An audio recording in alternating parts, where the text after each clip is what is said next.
Hey, so I thought I'd make a video talking about my first hospital experience, which brings on anxiety and stuff because there's a lot to talk about, and it's not a great experience, but it's still an experience I had. So bear with me because I wrote it all down. See, just so I can cover everything, 'cause there's a lot.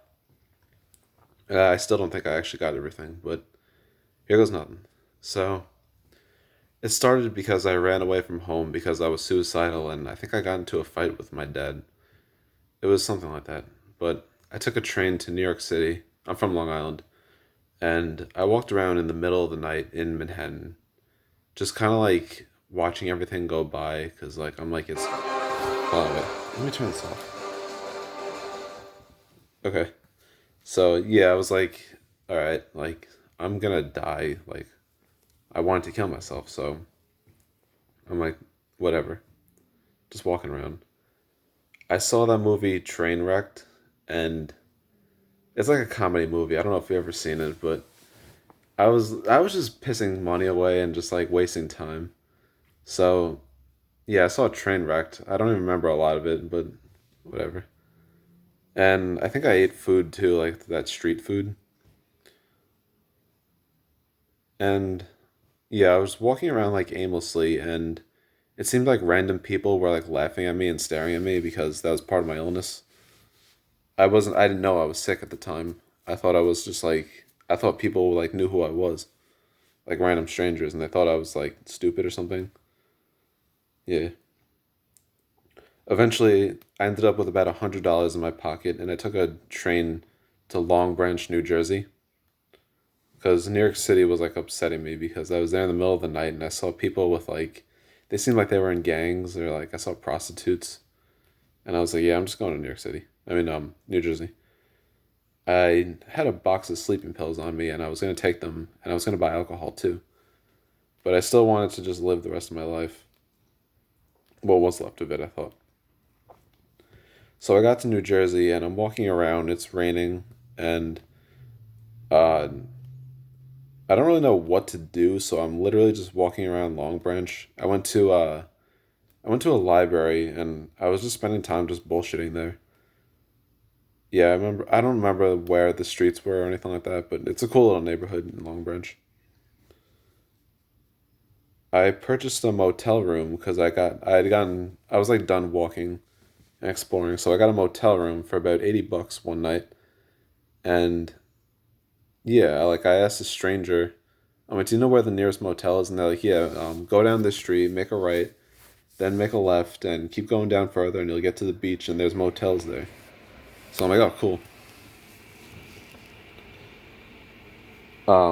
When I got to the motel, I took a nap because I was so tired, like I didn't sleep at all, and I had a strange dream that night, and I don't remember exactly what it was, but it was just a weird dream. I remember thinking. I woke up, and I think I was doing a little more exploring, like on the beach. Yeah, I think I tried to get laid too. I was trying to like talk to girls, and I was like, I got a motel room. I'm gonna die, so why not just get laid one last time? I was such a scumbag. I was such a scumbag. I was so dirty and like, yeah, it was fucked up. I didn't have my phone on me because I didn't want anyone to track me too. Because like when you sign up for the motel room, you're supposed to give them your phone number. So I gave them my old phone number too. It was a different number because I didn't want them calling my number and then having my parents know where I am. I was tricky, so bad, but yeah. Um, so nighttime came, and this is all before the hospital experience, obviously, leading up to it. But nighttime came, and I watched South Park, and I had all these snacks with me. So yeah, I was just chilling, and then I fell asleep. Woke up the next morning. I was like, all right, it's the next morning. I was having thoughts again, like maybe I shouldn't do this, and I luckily decided not to. So I decided to go home with money I had left. I had just enough money left in my pocket to get a train to Manhattan and then a train to Long Island again. So I get home, I get to Massapequa train station, and I have just a few. Oh, well, I was in Penn Station and I bought a Mike's Hard Lemonade, and yeah, I was drinking it, and then that was like just a little bit of money I had left. So I got to Massapequa train station after, walked home in the middle of the night from Massapequa to Farmingdale, and when I got home, obviously my parents were worried and stuff, and they're like, "Oh my God, thank God he's alive." Yeah, and soon I had gone. I mean, what am I saying?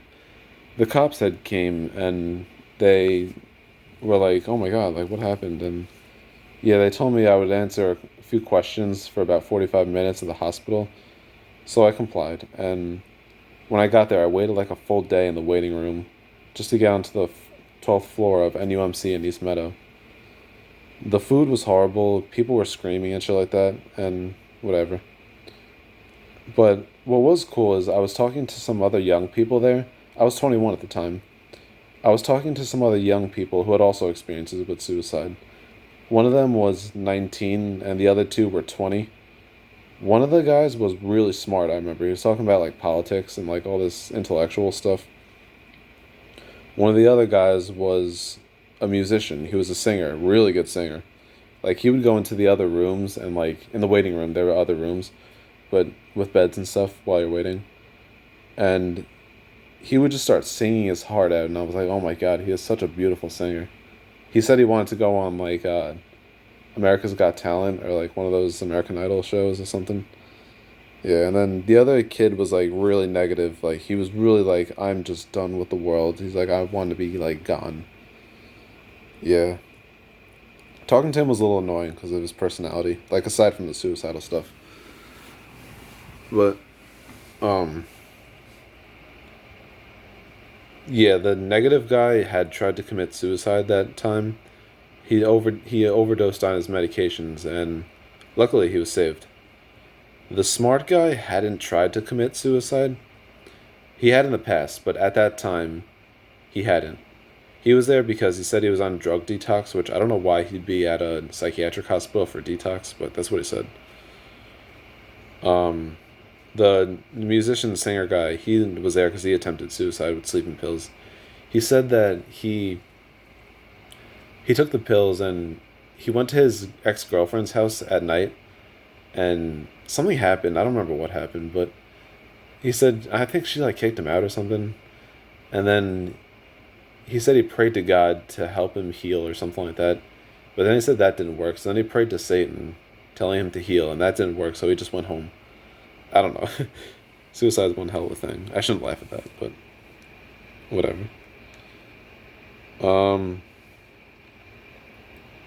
I don't know. Just having this conversation with these like suicidal people about suicide was like oddly really spiritual for me, because like just connecting like heart to heart with someone who's also suffering, it was so like the smart guy was even like, you can't talk about this out in the world because like it's so taboo. It's like people want to shame you. It's oddly it was a blessing to talk about this with these kids.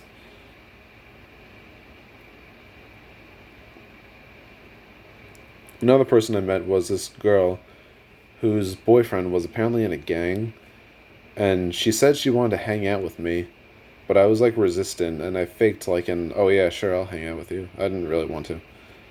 And then she was like, yeah, we don't have to fuck or anything, but we can just hang out. I'm like, okay. And then after that, she's like, oh yeah, well, we could fuck if you want. I'm like, all right. Like, I didn't say anything, but I just ignored her, I think. And it was whatever. She wrote down her phone number on a piece of paper, and also she gave it to the negative kid, who was the really negative kid. And um, when she left, we both just like looked at each other like, what just happened? And we both threw it out. We were like, we don't want to talk to her. She's like weird. But whatever. Oh, and I saw this one guy who I thought like was one of the people that knew who I was, because he was like looking at me kind of weird. It seemed like I just thought he like knew who I was. So yeah.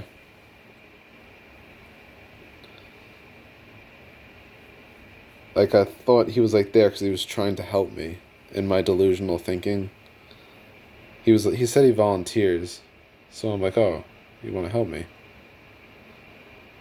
And then I thought he was like, oh, God bless you to me. I thought he said something when I left to go to the receptionist or whatever. I thought he said something to the other woman who was sitting next to him, and the other woman was like, "Oh, God bless you, God bless you, God bless you." I thought I was like amazing. Like I thought that I did something amazing. Is what I'm trying to say. Sorry, all these memories are coming back, and it's just like a fucking river coming in. I don't know. Okay, what else? Um, yeah, eventually they finally took me to the 12th floor of NUMC. And my first roommate was this like funny looking Asian guy who didn't speak English very well. He had like, these glasses and like I don't know. But he he's like, "Oh Mike." He's like, "I like you, Mike. You're cool." I thought it was funny. I liked that kid, even though he kind of smelled bad too, but I liked him. Oh, it was weird. He was hitting on like this middle-aged doctor woman, like the doctor that checks up on the patients. She was like a therapist or something like that. But yeah, it was weird. He was like, "So beautiful, so beautiful." It was funny. I just remember like being at that hospital, like everyone there was like screaming and like everyone smelled really bad. Not everyone, but like most of the people there smelled really bad.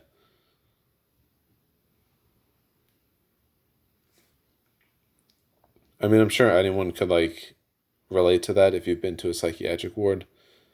The people were crazy. Like I remember I was sitting at lunch and this elderly woman sat next to me or in front of me, across the table from me. And she was staring at me with this very angry face as if I did something wrong, which made me feel very uncomfortable. And eventually she like pushed her food away from her and she was breathing really heavily at me. And then she threw butter at me. And I was like, "Oh my God." Like I got up and walked to another table. And she had done that to another woman, but she tossed like hot tea at her rather than butter, so I got lucky. But then when I told someone about what just happened to me, I think this was at that same moment, but I told someone what just happened to me, and they told me that another time in another hospital, that someone who was like really crazy would like shove butter in his ear when the workers weren't looking. I don't know.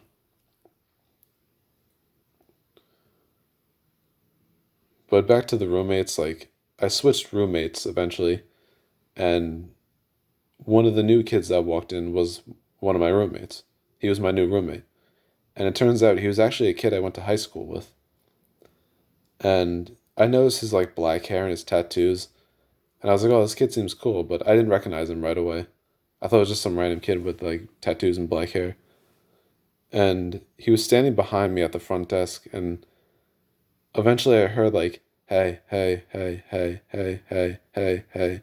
So I turned around and he was like, "Hey, did you go to Farmingdale?"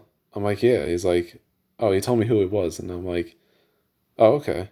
Because we had woodshop together in high school when I was in 12th grade. I remember one night in the hospital, he slapped the wall like really hard.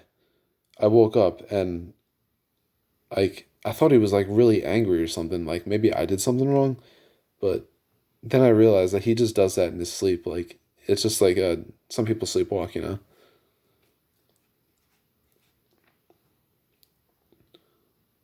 Yeah.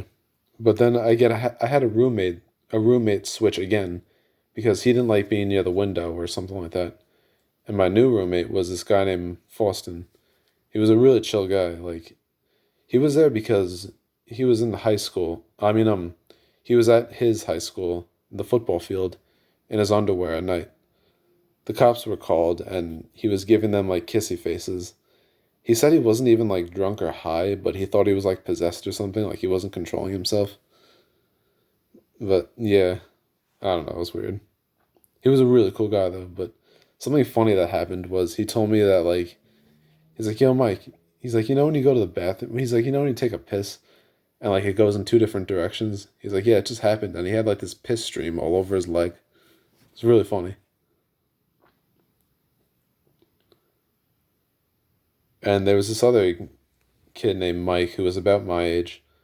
He was like a year younger, But when I was in the waiting room, he was like going crazy. Like he was screaming. Like he kept complaining. Like it was crazy. But he calmed down a little bit this time. And I was talking to him because I don't know. I think he was my roommate at one point, or I think he came into my room because he was just chilling with me. I remember we were throwing like paper balls in the garbage can because we had nothing to do. It was really boring. And at one point in the workout room, he was showing me like wrestling techniques because he was into wrestling. And yeah, I was so bad with my stance, and he gave me this look like, damn, like this kid would not win in a fight because my stance was so fucked up. I'm like, yeah, whatever. Now, another kid I met was this kid around my age named Austin. Not Faustin, Austin. And he was pretty cool. Like, we bonded over like Pokemon and other Nintendo games because I grew up playing those games. And he was a little weird, but I managed because he was cool to talk to. Like, he told me, I think he was lying about this, but he told me that, like, he saw this other patient in his bed, like, naked, just, like, staring at him, like, oh, come on. I, I don't know about that. I had a strong feeling that he was lying.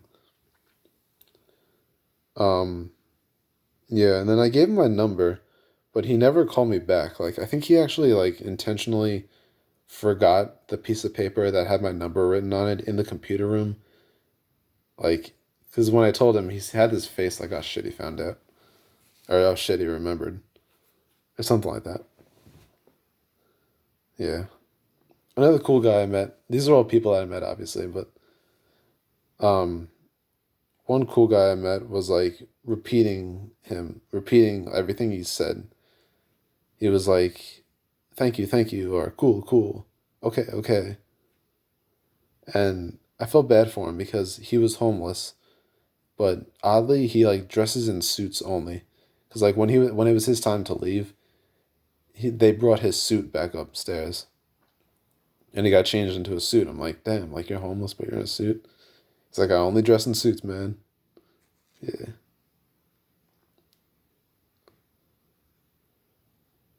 Most of the workers there, they seem like they did not want to be there, except for like one guy who was pretty cool.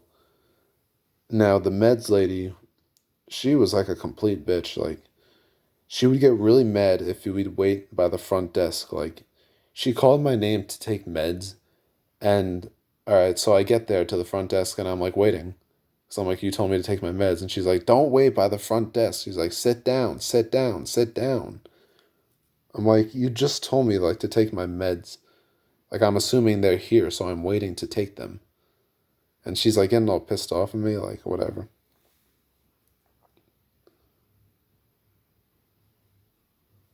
Yeah. So like I met some pretty cool people in the hospital, like around my age. But most of the time when I was there, like people, like I said, were screaming, like throwing butter at me, like they smelled horrible. I think this was in a different hospital experience, but one guy like took a shit on the floor.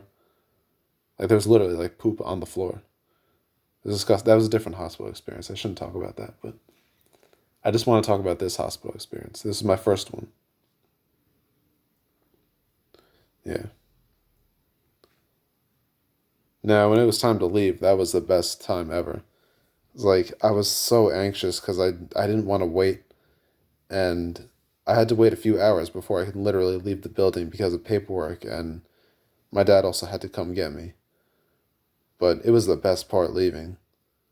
Like all I can say is like from this hospital experience was I learned like nothing.